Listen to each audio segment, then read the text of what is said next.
حاجة وصلنا لها ان هيون كان اخد جي للقصر علشان يعني هيعذبها وبتاع، وكانت المحظية كانج غيرانة منها. لو ما شفتوش الجزء الاول فارجعوا شوفوه علشان تفهموا الاحداث. بعد كده بقى هيون بيجيب دكتور علشان يعالج له السهم اللي دخل جواه ده، وبيكون واضح ان هو كان تعبان من بدري بس مرضاش يبين لاي حد تعبه ده. فساعتها الدكتور بيقول له ان في كريم مجهول اتحط على مكان الجرح بتاعه وخلى النزيف يقف، ولولا ان النزيف وقف كان زمان حياته انتهت دلوقتي. وبيكون الكريم اللي قصده عليه ده هو الفازلين اللي جي حطتهوله. فعلى طول هيون بيفتكر لما جي قالت له ان هي اللي وقفت النزيف وانقذت حياته. فساعتها المحظية كانج بقى بتسأله هو مين اللي وقف لك النزيف، فمش بيرضى يقول لها. وبنيجي بقى لجي وجيل واللي بيكونوا محبوسين في السجن والملك هو اللي حاططهم. في نفس الوقت ده بقى كانج بتكون خارجة ومتضايقة قوي من عند هيون بسبب ان هي شايفاه بيهتم بجي وهي مش عاجبها الوضع ده، وكمان بتطلب من الخدامة بتاعتها ان هي تبعت رسالة للمستشار اللي هو جي وتقول له يجي لها. ففعلا بتقول لها ان هي هتعمل كده. بنيجي بعد كده بقى للمطبخ الملكي واللي بيكونوا كلهم بيتنافسوا دلوقتي علشان الطباخ الملكي اللي هو اكبر طباخ في المطبخ اتوفى من اسبوعين، ودلوقتي هيون المفروض ان هو هيعين طباخ ملكي جديد. بعدها بقى بيخش عليهم مجموعة من سيدات البلاط اللي شغالين مع الملكة الام اللي هي جدة هيون، وبيطلبوا منهم مجموعة من الاكلات كده يعملوها لهم مخصوص يعني. نيجي بقى للمحظية كانج واللي بتكون قاعدة في اوضتها ومتضايقة جدا عمالة تفكر في الموضوع بتاع جي، وبيخش عليها المستشار زي ما هي بعتت له الرسالة وقالت له يجي، وبيقعدوا يتكلموا. فبتسأله عن جي وبتقول له هيون عرفها ازاي واللي جابها مع القصر كده ومتعلق بيها. فساعتها المستشار جي مش بيقول لها اي حاجة وبيقول لها ان هو مش عارف، لان لما الملك قابلها كان هما الاتنين بس لوحدهم ما كانش معاهم اي حد تاني. فبتكون متضايقة لانها بتكون عاوزة تعرف اساس الموضوع، وبيطلع ان هي اصلا اللي بتطلب من المستشار جي ان هو ياخد البنات زي ما هو بيعمل كده، وكمان هي اللي كانت طالبة منه ياخد بنت هونج، يعني مش بيعمل كده من دماغه ولا حاجة. ولما جي بيخرج من عند المحظية كانج بيروح يتكلم مع باباه وبيقول له ان هي دايما مسيطرة عليهم وان هما لازم يلاقوا حد تاني لان خلاص كانج راحت عليها، لان حتى الملك ما عادش بيميل ليها زي زمان، وان هو دلوقتي مهتم اكتر بجي فهو ممكن يخلي جي بدل كانج دلوقتي. جي بيقول له ان هو عنده خطة. في نفس اليوم بالليل بقى جي وجيل بيجي لهم واحد مقنع للسجن وبيقول لهم ان هو هيهربهم، وبيكون ضرب كل الحراس فما بيصدقوا بقى وبيهربوا معاه فعلا، بس بياخدهم على مكان غريب قوي والمكان ده بيكون فيه كل الناس لابسين اقناع برضو. وفجأة واحد من اللي لابسين اقناع بيشيل القناع وبيطلع ان ده هيون. فجي وجيل بيتصدموا قوي وبيقولوا له انهم اكيد ما كانوش هيهربوا على حاجة، وبيكون الراجل اللي هربهم ده هو اصلا صاحب هيون وكمان بارع في الفنون القتالية. وبتكون على طول جيل اول ما شافته اعجبت بيه وبوسامته، وساعتها هيون بيديله فلوس وبيشكره على اللي هو عمله. بس لما صاحب هيون بيمشي بيكون اصلا جوه الكيس ده مفيش فلوس ولا حاجة، ولكن كاتب له ورقة فيها ان في واحد حاول يخلص عليه وهو عاوز يعرف مين الشخص ده وبيطلب منه ان هو يعرف له. نيجي بقى لهيون واللي بيخلي الحراس بتوعه يربطوا جيل، وساعتها جي بتقعد تقول له ان هو يسيبها وهي هتعمل له اي حاجة. وبتكون كمان المحظية كانج شايفة كل دوت ومتضايقة قوي، فبيقول لها ان هو عاوزها تطبخ له طبخة جديدة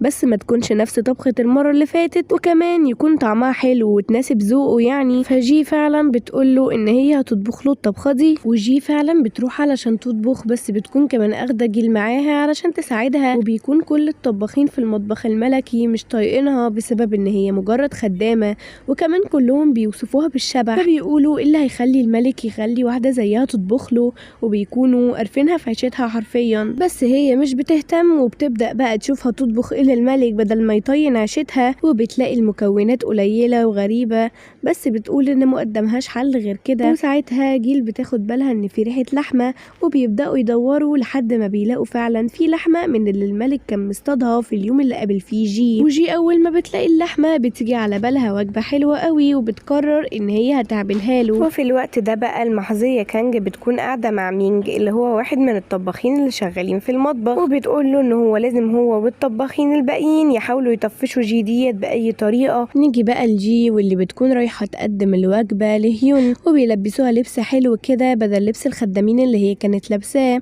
ولما بتخش بتلاقي ان هيون فتح هدومه ومبين شويه من جسمه يعني، وبتكون مستغربه قوي ايه اللي هو لابسه ده، بس مش بتهتم يعني، وبتحط له الاكل فعلا، وبتبدا تعرفه كده على الاكل وازاي ياكله يعني، وبتقدم له الاول الاطباق الجانبيه وبعد كده الوجبه الرئيسيه، وبيبدا ياكل وبيكون عاجبه جدا الاكل ده، كل طبق بيبهره اكتر من الطبق اللي قبله. ولما بيجي بقى وقت الطبق الرئيسي واللي هي اللحمه بيكون مستغرب قوي لان اللحمه بتكون نيه، بس جي بتقوله ان دي طريقه جديده وان هي بتشوي اللحمه وبعد كده بياكلوها، وبتبدا تشوي اللحمه جدا وبيكون منبهر لانه عمره ما شاف طباخ بيطبخ بالطريقه دي. بس المره دي قبل ما ياكل بقى بيطلب منها ان هي تدوق الاكل، وبتدوقه فعلا وبيبدا يتامل فيها، بس الغريبه بقى انه بيفتكر مامته برضه، فبيطلب من جي ان هي تاكله وفعلا بتاكله وبيعجبه برضه الاكل قوي. المهم بقى ان في الوقت دوت المحظيه كانج كانت جايه علشان تقابل هيون، بس بتعرف ان جي جوه وبتحاول تخش الاوضه بس بيمنعوها، بس هي بتحاول تزقهم وبتفتح الباب شويه وبتبص عليه، فبتلاقيه قاعد كده وفتح قميصه ومعاه جي، فبتتصدم قوي من اللي شافته ده وبتكون مصممه ان هي تدخل. وهيون بيلاحظ ان في دوشه بره، فلما بيسال فبتقول له ان هي المحظيه كانج وكانت جايبه له هديه، بس هي هتمشي لان شكلها جايه في وقت مش مناسب، فبيقول لها ايوه فعلا انت جايه في وقت مش مناسب وارجعي لاوضتك، فمنظرها بيكون زي الزفت وبترجع لاوضتها وهي متغاظه جدا. وبتكون جي هتمشي فهيون بيشدها وبيقرب منها كده وبيقول لها على فكره انا اخترتك بصوت واطي كده، بس هي بتكون مش فاهمه اختارها لايه بالظبط يعني. ولما جي بقى بتخرج من عند هيون بتقابل المستشار جي، وساعتها بيطلب منها ان هي تبقى تنقله كل اخبار هيون، فبتكون مش فاهمه يعني هي لو عملت كده هيكون مقابل ايه، فبيقول لها ان عمر ما الملك اصلا طرد كانج ولا اي حاجه، وان هو طالما مشى المحظيه كانج النهارده يبقى هي مهمه جدا عنده اللي هي جي يعني، وبيقول لها ان هو مستعد يعمل اي حاجه بس تقول له الاخبار، فبتوافق على طول لانها تلاقي على الاقل حد يحميها هنا، وبتقول له ان هي موافقه مقابل انه يرجع لها شنطتها، وبتوصف له الشنطه فين وشكلها ايه وكده. بعد كده بقى لما جي بترجع للمطبخ بتلاقي ان مينجو وبقيه الطباخين مخربينه على الاخر، زي ان هم حاطين لها تعبان في الرز وناشرين صراصير في كل مكان، وكل الحاجات ديت علشان يحاولوا يطفشوها وما تاخدش منهم المنصب المهم اللي هو كبير الطباخين يعني في المطبخ الملكي. بنيجي بقى لهيون واللي بيوصل له خبر ان كل الوزراء عاوزين يستقيلوا بسبب ان هم مفكرين ان هو نفى الحاكم بسبب الشبح اللي هي يعني جي، ولما بيروح هناك بيبداوا كلهم يطالبوا ان هي تتعدم وان ما ينفعش خدامه زيها تكون في القصر اصلا، وان هو كان جايبها هنا بتهمه ان هي كانت حاولت تخلص عليه، ازاي يعني خلاها تطبخ له دلوقتي، وبتكون اصلا الاشاعه دي كانت انتشرت بسبب المحظيه كانج، هي اللي كانت طلبت منهم ان هم ينشروا الاشاعه دي في القصر علشان تخلص من جي. فساعتها هيون بيجيب جي لمكان القصر، وبتكون بقى كانج مفكره ساعتها ان هو هيعدمها ولا حاجه وفرحانه قوي، وساعتها بقى بتكون دي اللقطه اللي جت في اول المسلسل،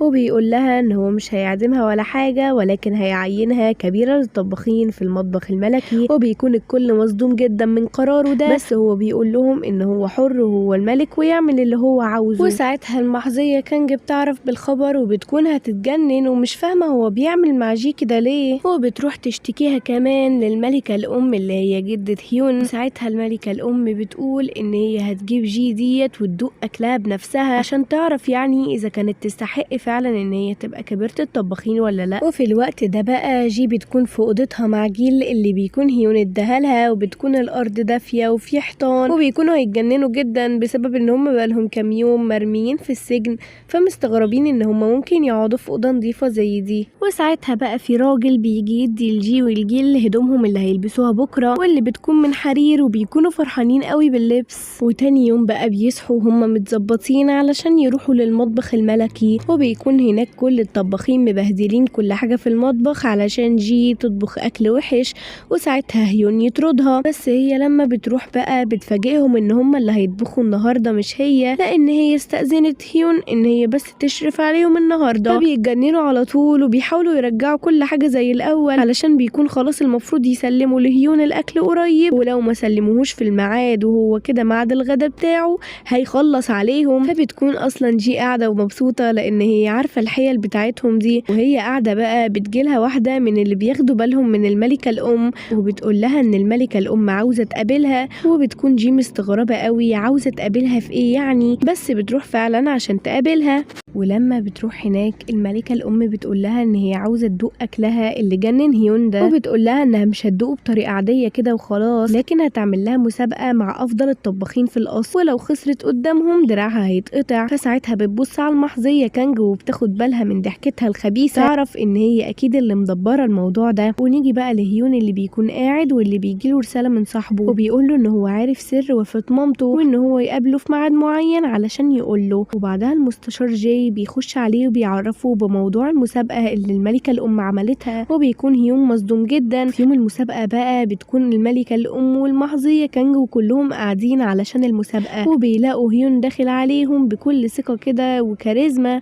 وبيسلم على الملكة الأم وبيقول لها إنه ما شافهاش بقاله كتير وجاي هنا علشان يحضر المسابقة دي لأن ديت كبيرة الطباخين الخاصة بيه، وإن ما كانش ينفع يحصل كده بس عشان هي الملكة الأم فهيعديها لها. وبيقول لها إن كمان شروط المسابقة مش عادلة، يعني زي ما هي هيتقطع لها دراعها لو خسرت لازم برضو الطباخين التانيين لو هي كسبت يتقطع دراعهم. في الأول بتكون معترضة بس بيقول لها إن هو دوت أمره، ففعلا بيضطروا يوافقوا. اول بقى ما المسابقه بتبدا الملكه الام بتكون دايخه كده وتعبانه شويه في الاول، وبتقول لهم ان عنوان المسابقه ديت عن بر الوالدين، يعني هم لازم يعملوا طبق كده من الاخر يكون ليه علاقه ببر الوالدين. مش فاهمه ازاي بجد يعني، بس هنشوف. وبيبدا ساعتها كل واحد فيهم يروح علشان يجيب المكونات اللي هيعمل بيها الاكل، بس الطباخين التانيين بيكونوا بياخدوا كل المكونات ومش سايبين ليجي اي حاجه حرفيا. وبيكون بقى وبترضى بقليلها وبتاخد فعلا من المكونات المتبقية، بس بيكون فيه مكون مهم جدا وهو صلصة صوص الصويا، وبيكونوا اخدوها كلها، فمش بتكون عارفة تعمل ايه. وهي قاعدة بتفكر كده بتشوف جنبها سبانخ وبتقول اما اعمل وجبة بيها بقى، بما ان الملكة الام بتتعب كتير وبتاع، بما ان السبانخ بقى فيها حديد فانا هخليها تاكلها علشان تبقى قوية وكلام الامهات ده. المهم يعني ان هي بتقرر تعمل لها السبانخ ديت مع شوربة كده، بس برضو كانت محتاجة لسه الصلصة بتاعت صوص الصويا. فبتشوف راجل من رجالة الملك وبتطلب منه ان هو يجيب لها الصلصة، فبيقول لها ان هو في صلصة بس مخمرها بقاله 3 سنين وبتكون معتقة يعني حرفيا. فبتقول له حلو ده، وريني بقى فين الصلصة دي عشان انا محتاجاها. وبيكون كل الطباخين بدأوا يطبخوا وجي لسه ما جاتش اصلا لان كل ده كانت لسه بتجيب الصلصة. المهم جي بتيجي وبتبدأ تطبخ وكلهم بيكونوا بقى بيقولوا ايه اللي هي بتعمله ده، هي بتعمل عجينة. وساعتها جي كانت بتفكر في كلام الراجل لما جاي يديها الصلصة، وقال لها ان الملكة الام قبل ما مامتها تتوفى عملت لها كده حساء اللي هو شوربة يعني، ولحد دلوقتي هي نفسها تدوق طعم شوربة زي اللي دقتها من مامتها من سنين، بس مفيش اي حد من الطباخين قادر يطبخها لان كلهم لما بيعملوها مش بيطلع فيها الطعم اللي هي بتقول عليه، اللي هو طعم لذيذ وفي نفس الوقت بيكون في نكهة منعشة كده. وبيكون الاتنين الطباخين التانيين بيعملوا حرفيا افخم الوجبات، وبيكون في واحد منهم محتاج بصل فبيروح ياخد من التاني، بس بيحصل بينهم خناقة كبيرة جدا عشان يعني التاني مكانش راضي يديله الكلام ده. وساعتها وهي شايفاهم بيتخانقوا بيجي في بالها اخيرا ايه هي ممكن تكون النكهة اللي هتخلي الشوربة منعشة ولذيذة في نفس الوقت، وبتكون عاوزة تطلع تجيب المكون اللي هيخلي الشوربة لذيذة ومنعشة كده، بس هم مش بيرضوا. وساعتها بتقعد تذلل لهم كده وبتقنعهم يعني بكلامها، ففعلا في الاخر بيوافقوا ان هي تجيب المكون ده. فعلشان ما تتأخرش على الطبخ بتقول لجيل تروح تجيب لها هي المكون، وفي الوقت ده المحظية كانج بتشاور لواحدة من الخدم بتوعها ان هي تطلع ورا جيل، وجيل فعلا بتجيب المكون اللي جي قالت لها عليه، بس في واحدة بتزقها واللي بتكون الخدامة بتاعت كانج، وجيل بتقع على الارض وبتكون اتأخرت جدا على المسابقة وما رجعتش لجي، وكده ممكن ايد جي تتقطع لان هي مقابل ان المكون ده يجي يضحي بايديها الاتنين مش بايد واحدة. بس في اخر لحظة حرفيا جيل بتخش ومعاها المكون اللي جي طلبته منها، وبيكملوا طبخهم عادي، وبيكون ده وقت بقى ان هم يدوقوا اخيرا. وبيبدأوا اول طبق بطبق الطباخ مينج، واللي بيكون عبارة عن سمك كده ملفوف وطبخة شهيرة جدا يعني بتاعت الملوك، وكلوها منه 100 مرة وفعلا بيعجبهم الاكل، بس هيون بيقعد يعلق عليه كذا تعليق كده زي ان الصلصة مش واضحة قوي طعمها يعني. وبعد كده بيجي الدور على تاني شيف ان هم يدوقوا الاكل بتاعه، وبيكون اكلة تقليدية برضو اكلوها في القصر كتير وبتاعت الملوك، لما بيدوقوها كلهم بيعجبهم قوي الاكل، حتى هيون مش بيعلق كتير يعني، بس برضو مش بتكون الوجبة المثالية بالنسبة له. واخيرا بقى بيجي الدور على اكلة جي، واللي مش بتعتبر اكله قوي الصراحه، لان هي حاطه لهم شوربه جواها سبانخ وجنبها رز، واليوم حق يتصدموا الصراحه. يعني انا لو اتحطيت لي وكان قبلها الاكلات التانية اكيد اختار الاكلات التانية. المهم يعني بيقرروا ان هم خلاص هيدوقوا الاكله دي، وفعلا اول ما بيدوقوها كلهم بيتصدموا من كتر ما هي جميله، وعشان كده ما نحكمش يا جماعه على حاجه من شكلها. يعني المهم بقى بتعجبهم جدا الاكله، وبيكونوا مصدومين ازاي اكله زي دي بسيطه كده وشكلها غريب يطلع طعمها بالحلاوه دي، وبالذات كمان الملكه الام اللي بتكون صعبه الارضاء ومش بيرضيها اي اكله، بس الاكله دي فعلا بتفكرها بمامتها وشبه الشوربه اللي مامتها عملتها لها بالظبط. وساعتها الملكه الام بتسال جي عن المكون اللي هي ضافته للشوربه وخلى طعمها كده، فبتقول لها ان المكون ده هو المحار. وبيجي بقى وقت اعلان النتائج، وبتكون جي هي اللي كسبت فعلا في المسابقه، وبيكونوا بقى خلاص كله مبسوط ومروحين، لكن هيون مش بيسكت طبعا وبيقول لهم طب وقطع الايد انا مش قد كلمتي يعني ولا ايه، وبيكون عاوز يقطع ايد الطباخين الباقيين. فجي على طول مش بتستحمل تشوف المنظر ده وبتترجاه ان هو ما يقطعش ايديهم، بس هو بيكون عاوز يكون عند كلمته وان ما ينفعش يعني راجل يرجع في كلامه والجو ده. بس الملكه الام بتقول له ان هو ممكن يخليهم يتعلموا من جي بدل كل دوت يعني، وبدل ما يقطع ايديهم. فعلا اخيرا بيتنازل وبيوافق ومش بيقطع لهم ايدهم. بنيجي بعد كده للملكه الام والمحظيات، واللي بيكونوا قاعدين يتكلموا معاها في الاوضه عن وفاه ام هيون، وبيقولوا ان هو شكله عارف السر الحقيقي ورا وفاتها، وان هي ما ماتتش من مرض ولا اي حاجه، ولكنها قبل ما تموت عزلوها وحطوا لها سم كمان علشان يخلصوا عليها. فساعتها الملكه الام بتقول لهم يسكتوا، ان هو عارف ولا مش عارف مش هيقدر يعمل اي حاجه، وانه لو رجع بيها الزمن كانت هتعمل كده. ومن ساعه الموقف الجدع بقى اللي جي عملته مع الطباخين، وهم بقوا بيعاملوها احسن معامله حرفيا، وما عادوش بقى هيرجعوا يضايقوها تاني، لان هي انقذت ايديهم ان هي تروح خالص. وساعتها كمان بتتكلم مع جيلو وبتعرف منها ان التعويره اللي في دماغها دي كانت بسبب ان وهي جايبه لها المكون وجايه في حد زقها، بس هي ما شافتش مين الحد ده، واللي انقذها كان جون اللي هو الراجل اللي كان صاحب هيون اللي هربهم بماسك ده. نيجي بقى بعد كده لهيون، واللي بيروح للمحظيه كانج في الحته اللي هي فيها، وبيقول لها انه عارف دلوقتي ان هي السبب في كل ده، وان هي اللي عملت موضوع المسابقه ده، وان هي كمان اللي نشرت اشاعات في القصر ان هو عين الخدامه والكلام ده كله.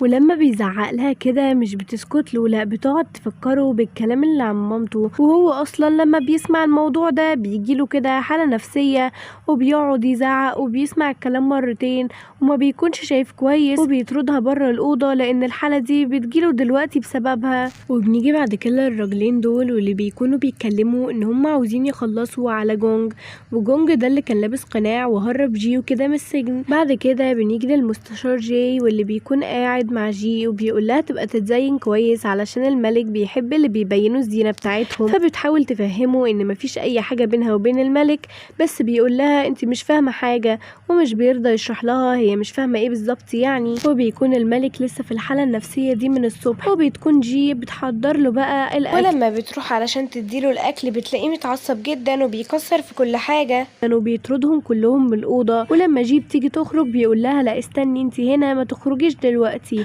وبتفضل قاعده معاه فعلا وبتشرح له الاكل بتاعها زي كل مره، وكمان بتاكله لانه مش بيكون عارف ياكل، واول ما بيدوق اول حته منها بيعجبه قوي الاكل وبياكل الطبق كله على بق واحد حرفيا. وساعتها بقى بتقول له ان الاكل ده باباها كان بيعمله لها، فبيسالها عن باباها وعن عيلتها، فبتقول له تاني ان هي من المستقبل، ان هو مش بيصدق الكلام ده، فبيقول لها طب قولي لي حاجه تثبت لي ان انت من المستقبل. فبيكون في ملحمه هتحصل وكمان هو هيتعزل قريب، بس هي مش بترضى تقول له الكلام ده علشان لازم تراعي مشاعره، وحتى لو غير كده هو ممكن يقوم يقتلها دلوقتي لانه متعصب اصلا خلقه.